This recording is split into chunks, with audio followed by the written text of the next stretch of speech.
Friends आज हम बनाएंगे घर की बस बेसिक से एक दो सामान से बहुत ही टेस्टी क्रिस्पी और चटपटा सा नाश्ता, जो कि बनाना तो काफ़ी इजी है लेकिन खाने में ये काफ़ी ज़्यादा टेस्टी लगता है।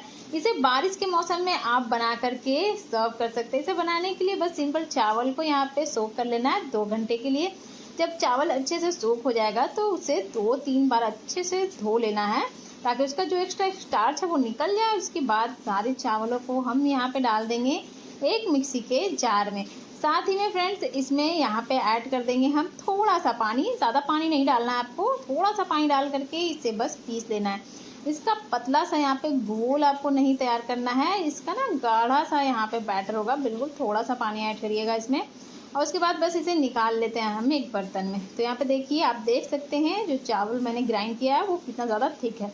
तो इस तरह ही कंसिस्टेंसी चाहिए। तो इसे हम यहाँ पे साइड पे रख देंगे और फिर हम यहाँ पे लेंगे फ्रेंड्स वही मिक्सी जार और साथ में इसमें ऐड कर देंगे यहाँ पे आलू। तो यहाँ पे देखिए 2 आलू, उबला हुआ आलू है ये, इसे मैंने उबाल करके पहले रख दिया था, ये ठंडा है यहाँ पे, वो हम यहाँ पे रफली चॉप कर लेंगे और इसी जार में इसे ऐड कर देंगे। साथ में 2-3 चम्मच के करीब इसमें पानी ऐड करना है और इसे भी हम यहाँ पे पीस लेंगे। तो इसे भी अच्छे से आपको ग्राइंड करना है, इसका ना पेस्ट तैयार कर लेना है हमें। स्मूथ सा पेस्ट यहाँ पे होना चाहिए लेकिन इसमें ज़्यादा पानी आपको नहीं डालना है। तो इसे भी हम मिक्स कर देंगे उसी अपने आटे का जो बैटर हमने तैयार किया था ना पीस करके, उसमें इसे डाल देंगे और दोनों को अच्छे से यहाँ पे हम फेंट लेंगे। तो फ्रेंड्स इसे ना आप हाथों से फेंटिएगा, चम्मच वगैरह से ये सही से नहीं होता है। और इसके लिए आप जो खुले मुंह का बर्तन होता है ना इस तरह का, वो आप यूज़ करेंगे तो ज़्यादा इजी होता है इसे फेंटना।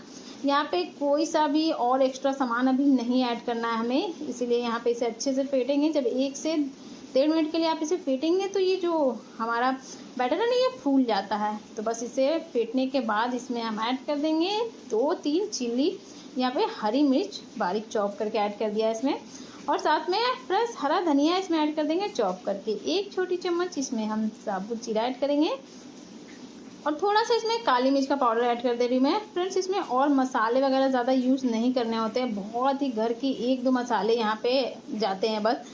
तो साथ में थोड़ा सा अजवाइन ऐड किया है फ्लेवर के लिए और नमक ऐड किया है बस। बाकी इसमें और कुछ भी नहीं ऐड करना है। अगर आप चाहें तो आप कुछ इसमें ऐड कर सकते हैं लेकिन बस इतने बेसिक से मसालों से ये बहुत टेस्टी बनता है।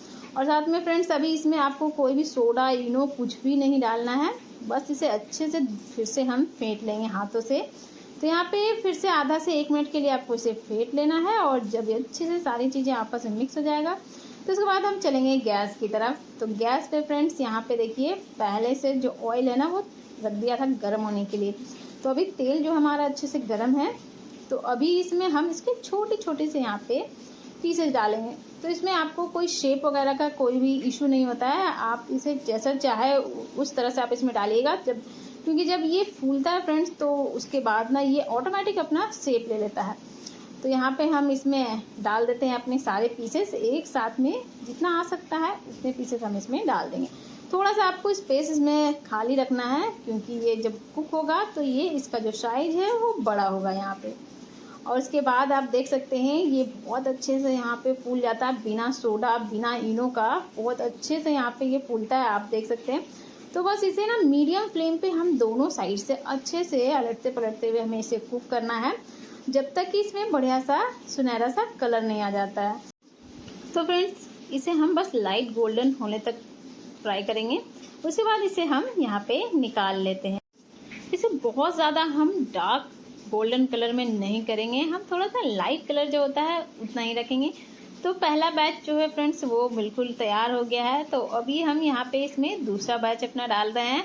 तो बिल्कुल सेम प्रोसेस से हम अपना ये दूसरा जो बैच है इसे भी हम यहाँ पे फ्राई कर लेंगे।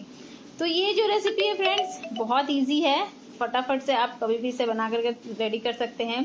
प्लस ये बिल्कुल ऑयली नहीं होता है, चावल से हमने इसे बनाया है तो इसलिए अपने अंदर ज़्यादा ऑयल को अब्जॉर्ब भी नहीं करता है, ऊपर से ज़्यादा ही क्रिस्पी होता है और अंदर से बहुत ज़्यादा ये सॉफ्ट होता है। तो फ्रेंड्स आप भी इस रेसिपी को ज़रूर ट्राई करिएगा। आपने दाल वगैरह के पकोड़े तो बहुत खाए होंगे लेकिन एक बार इस रेसिपी को आप ट्राई करिए, बहुत ज़्यादा ही यमी बहुत डिलीशियस होता है। तो आप भी ट्राई करिएगा और मुझे कमेंट करना बिल्कुल मत भूलिएगा। कमेंट